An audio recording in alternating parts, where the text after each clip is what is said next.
Hello students, कैसे हैं आप लोग? कैसी चल रही है आप लोगों की स्टडी? घर पे रहो, अच्छे से सेल्फ स्टडी कंटिन्यू करो और आपकी सेल्फ स्टडी के लिए ही हमारी कोशिश लगातार जारी है। यूट्यूब के माध्यम से मैं आप तक पहुंच रहा हूं, video lectures topic by topic आपके पास लेके आ रहा हूं। और अभी तक जो आप पढ़ रहे थे 12th के सेक्शन में हम लोग बात कर रहे थे ह्यूमन रिप्रोडक्शन का। ह्यूमन रिप्रोडक्शन में मेल रिप्रोडक्टिव सिस्टम कंप्लीट कर लिया था। फीमेल रिप्रोडक्टिव सिस्टम में अभी तक जो हमने बात की थी वो हम लोग मेंस्ट्रुअल साइकिल तक आ चुके थे। मेंस्ट्रुअल साइकिल का वीडियो लेक्चर आप प्रीवियस जो आपके पास है उसको देखने के बाद अभी हम जो अपकमिंग सेक्शन में बात करेंगे वो हमारा जो टॉपिक है आज का वो है मेंस्ट्रुअल साइकिल से रिलेटेड ही, और वो है hormonal regulation of menstrual cycle. Hormones किस तरीके से मेंस्ट्रुअल साइकिल को रेगुलेट करते हैं, घटाते बढ़ाते हैं, या उनका क्या पार्टिसिपेशन है, क्या रोल है, क्या वो भूमिका निभाते हैं, इन सारी बातों के बारे में आज हम लोग बात करेंगे। दूसरी बात, आज आपको ये भी पता चलेगा कि कौन से हॉर्मोन्स कहाँ से आ रहे हैं, वो किस तरीके से मेंस्ट्रुअल साइकिल में पार्टिसिपेट कर रहे हैं, ये सारी बात करेंगे। इस वीडियो से मिलता जुलता जब हम लोग मेंस्ट्रुअल साइकिल से पहले जब मेल रिप्रोडक्टिव सिस्टम पढ़ रहे थे वहाँ पे भी हमने स्पर्मेटोजेनेसिस का हार्मोनल रेगुलेशन देखा था। बहुत सारी बातें लगभग सेम होने वाली है। बहुत सारे हार्मोन्स का नाम भी आपको सुनाया लगेगा। चूंकि वहाँ पे ड्यूरेशन लिमिटेड नहीं था, यहाँ पे ड्यूरेशन लिमिटेड होगा। हमने जो बात की थी वो बात ये थी कि मेंस्ट्रुअल साइकिल होता है 28 डेज का। ये स्टैंडर्ड टर्म है और स्टैंडर्ड डे है इसका, बट ये वैरी कर जाता है। कई बार ये 30 डेज, 31 डेज, 27 डेज, ये डिपेंड करता है। इन सारी चीज़ों के बारे में हमने प्रीवियस लेक्चर में बात किया था।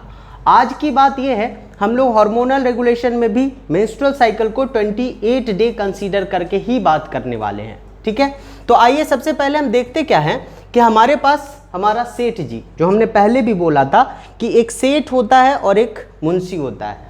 सेठ काम करता नहीं है, करवाता है। बॉडी में उसका कोई पर्टिकुलर ज़्यादा काम नहीं होता है, वो दूसरों से काम करवाने में भरोसा रखता है। तो यहाँ पे जो हमारा सेठ जी है वो है हमारा कौन? हाइपोथैलेमस। ब्रेन का पार्ट हाइपोथैलेमस। ये हाइपोथैलेमस मेंस्ट्रुअल साइकिल को रेगुलेट करने वाला है। हाइपोथैलेमस अपने मुंशी से यानी पिट्यूटरी ग्लैंड से बात किया और बात ये कर रहा है कि इस मेंस्ट्रुअल साइकिल को चलाना है, स्टार्ट करना है। तो हाइपोथैलेमस इसके लिए पिट्यूटरी ग्लैंड को एक हार्मोन दे रहा है जिसका नाम है GnRH। पूरा नाम होता है गोनाडोट्रोफिन रिलीजिंग हार्मोन। ये gonadotrophin releasing hormone hypothalamus pituitary को कब तक देता है? तो 28 दिन के मेंस्ट्रुअल साइकिल में ये 1 से 23वें दिन तक देगा। क्या देगा? GnRH यानी कि गोनाडोट्रोफिन रिलीजिंग हार्मोन। हाइपोथैलेमस से पिट्यूटरी पे GnRH गिरा और मुंशी यानी कि पिट्यूटरी ग्लैंड इसके बदले में काम किया। पहला काम किया ये क्या? FSH हार्मोन निकालता है, फॉलिकुलर स्टिमुलेटिंग हार्मोन। पूरा नाम है इसका फॉलिकुलर स्टिमुलेटिंग हार्मोन। ये 1 से लेके 23वें दिन तक ओवरी के कौन से पार्ट पे गिर रहा है? तो ये ग्राफियन फॉलिकल के थीका इंटरना पे गिर रहा है। हमने बात किया था ग्राफियन फॉलिकल में डिफरेंट लेयर्स थे। थीका एक्सटर्ना था, थीका इंटरना था, मेम्ब्रेना ग्रैनुलोसा था और उसके इनसाइड में था सेकेंडरी oocyte। तो अभी FSH गिर रहा है कहाँ पे? ये theca interna of Graafian follicle. ये जो GF देख रहे हो ये ग्राफियन फॉलिकल है। तो FSH गिरा ग्राफियन फॉलिकल के थीका इंटरना पे और इसके बदले में ये निकाला एक हार्मोन जिसका नाम है एस्ट्रोजन। क्या नाम है? एस्ट्रोजन। अब ये एस्ट्रोजन पहले दिन से धीरे धीरे बढ़ना शुरू किया और बढ़ते बढ़ते 11वें दिन पे एक्सेस ऑफ एस्ट्रोजन हो जाता है। एस्ट्रोजन का कंसंट्रेशन बहुत ज़्यादा हो जाता है। ऐसे में ये एस्ट्रोजन एक निगेटिव सिग्नल पास करता है पिट्यूटरी ग्लैंड को। मैंने निगेटिव और पॉजिटिव सिग्नल दोनों बताए थे आपको। निगेटिव सिग्नल आ गया है किसके पास? पिट्यूटरी ग्लैंड के पास। कौन से दिन पे? 11वें दिन पे। कौन दिया? एस्ट्रोजन। एस्ट्रोजन आया कहाँ से? Theca interna of Graafian follicles. ये क्यों निकाला? क्योंकि इसके पास आया था FSH। कहाँ से आया था? पिट्यूटरी ग्लैंड से। पिट्यूटरी ग्लैंड ने ये क्यों दिया? क्योंकि हाइपोथैलेमस ने इसको सिग्नल दिया है किस हार्मोन के फॉर्म में?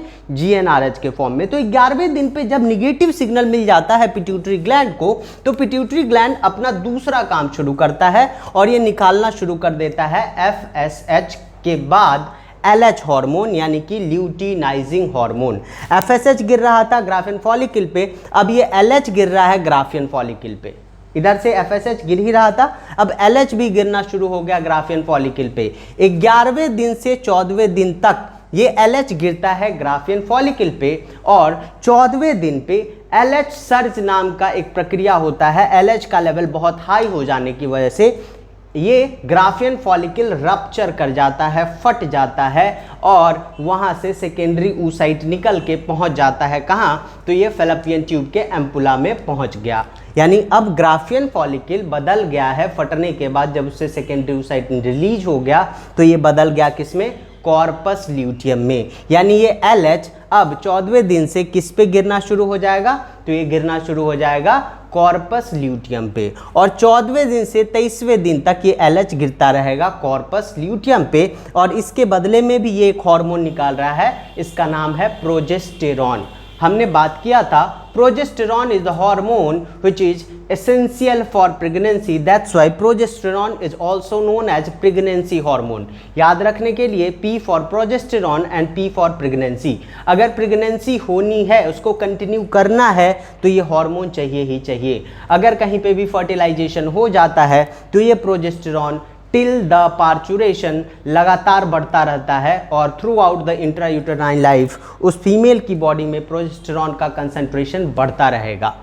अगर फर्टिलाइजेशन नहीं होता है तो क्या होता है, तो अभी ये LH गिरा कॉर्पस ल्यूटियम पे, 14वें से 23वें दिन तक प्रोजेस्टेरॉन गिर रहा है।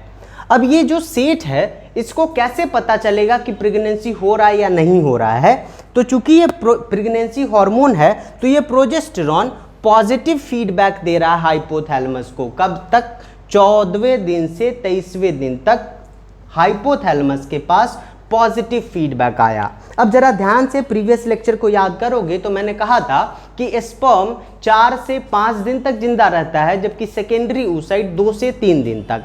अब ये 14वें दिन पे अगर यहाँ पे सेकेंडरी oocyte रिलीज हो गया तो वो 2 से 3 दिन तक जिंदा रहेगा, यानी 14वें छोड़ देते हैं तो 15, 16, 17 मैक्सिमम 18 डेज तक ये रह सकता है। वैसे आपको मैंने बताया था अनसेफ पीरियड 10 to 17 डेज, तो मैक्सिमम मान लो अगर 18वें दिन तक जिंदा रहा तो अगर फर्टिलाइजेशन होना है तो उस दौरान हो जाएगा। लेकिन ये प्रोजेस्टेरॉन कब तक दे रहा है पॉजिटिव फीडबैक, 23वें दिन तक। Due to absence of fertilisation, चूंकि फर्टिलाइजेशन नहीं हुआ तो ये प्रोजेस्टेरॉन 24वें दिन पे एक्सेस अमाउंट में हो जाएगा, बहुत ज़्यादा हो जाएगा, और तब जाके ये निगेटिव फीडबैक दे देगा हाइपोथैलेमस को। जैसे ही हाइपोथैलेमस के पास प्रोजेस्टेरॉन का निगेटिव फीडबैक आता है, हाइपोथैलेमस ये समझ जाता है कि फर्टिलाइजेशन नहीं हुआ, और अगर फर्टिलाइजेशन नहीं हुआ तो ये इतने सारे वर्क्स नहीं करेंगे, इतना सारा काम नहीं करेगा। दूसरी तरफ से ये जो एस्ट्रोजन था ये भी पॉजिटिव फीडबैक देता रहता है पहले दिन से लेके 23वें दिन तक। 24वें दिन पे जब एक्सेस ऑफ प्रोजेस्टेरॉन हो गया, हाइपोथैलेमस के पास निगेटिव फीडबैक आ गया, तो हाइपोथैलेमस क्या करेगा, तो 24वें दिन से GnRH देना पिट्यूटरी को बंद कर देगा, और धीरे धीरे उस बॉडी में FSH और LH का भी कंसंट्रेशन कमता चला जाएगा। और 28वें दिन पे due to withdrawal of progesterone, withdrawal का मतलब भी मैंने बताया था आपसे, due to withdrawal of progesterone myometrium हिलना शुरू कर देता है, डेसिडुआ का लेयर रप्चर कर जाता है, और डीजेनरेटेड सेकेंडरी oocyte उस टूटे हुए डेसिडुआ के साथ बाहर आ जाता है with the menstrual blood flow, जो कि 1 से 5 दिन तक चलेगा। अब आप सारी चीज़ों को लिंक कर सकते हो, जैसे प्रोजेस्टेरॉन कहाँ से आया, कॉर्पस ल्यूटियम से। कॉर्पस ल्यूटियम क्या है, तो ये रप्चर्ड ग्राफियन फॉलिकल है। ये कॉर्पस ल्यूटियम से प्रोजेस्टेरॉन आया। कॉर्पस ल्यूटियम प्रोजेस्टेरॉन किसके इन्फ्लुएंस में निकाल रहा था, LH के इन्फ्लुएंस में। कॉर्पस ल्यूटियम कब से प्रोजेस्टेरॉन निकालना शुरू करेगा, 14वें दिन से 23वें दिन तक। उससे पहले ये ग्राफियन फॉलिकल पे 11वें से 14वें दिन पे गिर रहा था LH। ये LH आया कहाँ से, पिट्यूटरी ग्लैंड से। पिट्यूटरी ग्लैंड काम क्यों कर रहा है, क्योंकि हाइपोथैलेमस के पास इसके पास से सिग्नल आ रहा है in the form of GnRH। GnRH कितने दिन तक निकलेगा, तो 1 से 23वें दिन तक। वैसे ही आप इधर से देखो तो एस्ट्रोजन कहाँ से आया, theca interna of Graafian follicle. ये एस्ट्रोजन किसके इन्फ्लुएंस में निकला? FSH के इन्फ्लुएंस में निकला। FSH कितना दिन तक गिर रहा है? 1 to 23rd डे।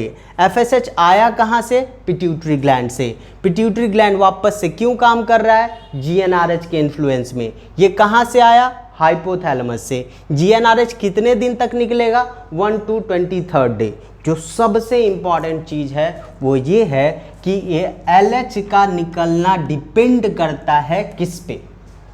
क्या पिट्यूटरी डायरेक्टली LH निकालेगा? हमारा जवाब होगा नहीं। LH तब तक नहीं निकलेगा जब तक कि ये एस्ट्रोजन एक्सेस ना हो जाए 11वें दिन पे और ये पिट्यूटरी को निगेटिव फीडबैक ना दे दे। अगर एस्ट्रोजन का निगेटिव फीडबैक पिट्यूटरी को नहीं मिलेगा, ये LH नहीं निकालेगा। जो सबसे इंपॉर्टेंट क्वेश्चन बनता है वो ये है, क्या FSH के निकलने के लिए क्या किसी चीज पे ये डिपेंडेंट है? बिल्कुल भी नहीं। पिट्यूटरी शुरुआत से ही FSH निकाल रहा है। हाँ, अगर ये बात करें किसके इन्फ्लुएंस में, तो ये GnRH के इन्फ्लुएंस में है। लेकिन ये LH GnRH से तो ऑब्वियसली इन्फ्लुएंस होगा ही होगा, लेकिन इस LH के निकलने के लिए एक्सेस ऑफ एस्ट्रोजन का निगेटिव फीडबैक पिट्यूटरी के पास आना चाहिए 11वें दिन पे, तभी ये LH निकलेगा। सो कंप्लीट हार्मोनल रेगुलेशन की बात करें तो हमारे पास 5 हार्मोन हैं। कितने? 5। पहला GnRH कहाँ से आया? हाइपोथैलेमस से। पिट्यूटरी कितने हार्मोन निकाल रहे हैं? FSH और LH। कौन कहाँ पे गिर रहा है ये भी आपको क्लियरली दिख रहा है। हाइपोथैलेमस से निकलने वाला GnRH किसके पास जा रहा है? पिट्यूटरी के पास। पिट्यूटरी से निकलने वाला FSH और LH, तो स्टार्टिंग में ये FSH गिर रहा है theca interna of Graafian follicle पे। LH शुरुआत में गिरेगा ग्राफियन फॉलिकल पे। 14वें दिन पे जब वो रप्चर करेगा तो ग्राफियन फॉलिकल बन जाएगा क्या? Corpus luteum. 2 और हार्मोन, एस्ट्रोजन कहाँ से आया? Theca interna of Graafian follicle पे, और कॉर्पस ल्यूटियम निकाला है प्रोजेस्टेरॉन। ये पूरा का पूरा हार्मोनल रेगुलेशन का प्रोसेस है। कौन से दिन पे क्या हो रहा है, ये सारी कहानी आपके पास है। और इससे रिलेटेड कुछ और भी बातें हम लोग नेक्स्ट वीडियो लेक्चर में बात करेंगे। जैसे हमने कहा था कि total 4 lakh secondary primary oocyte बचे रहते हैं। वो कैसे बचा रहता है, क्या है उसका कैलकुलेटिव पार्ट, और कुछ और भी बात, जैसे कि अगर हम बात करें कि मेल के केस में टेस्टोस्टेरोन निकला था, ऐसा ही मिलता जुलता एक हार्मोन यानी कि उसका नाम होगा एंड्रोजन, वो कहाँ से आता है? इस कॉर्पस ल्यूटियम का क्या होता है? ये जो रप्चर्ड ग्राफियन फॉलिकल था उसमें जो सेकेंडरी oocyte थे, ये सारी चीज़ें कहाँ जाती, क्या होता है, ये सारी बात हम लोग करेंगे नेक्स्ट वीडियो लेक्चर में। अगर इसमें आपको कोई भी प्रॉब्लम होती है, वापस से वही बात, आप कमेंट सेक्शन में आइए या जब हम लाइव सेशन में आएंगे आप डाउट्स को रखिए वहाँ पे। बहुत सारे बच्चों को मैं देख रहा हूँ डाउट पूछने में प्रॉब्लम हो रही है, आई डोंट नो क्यों हो रहा है। आप डाउट्स लेके आइए, जो भी नहीं समझ में आ रहा है, और अनवांटेड डाउट्स नहीं, आप इस टॉपिक से लेके आए, क्योंकि हम अभी 12th के सेक्शन में हैं। अगर दूसरे टॉपिक्स का है तो आप मुझे व्हाट्सएप कर दें, सो दैट मैं आपको डायरेक्टली सेंड करूंगा, क्योंकि लाइव सेशन में जो बच्चे मोस्टली होंगे वो 12th वाले ही होंगे। अगर कोई बच्चे को इसके अलावा कुछ अलग से डाउट होता है तो व्हाट्सएप भी कर सकते हैं। Thank you so much.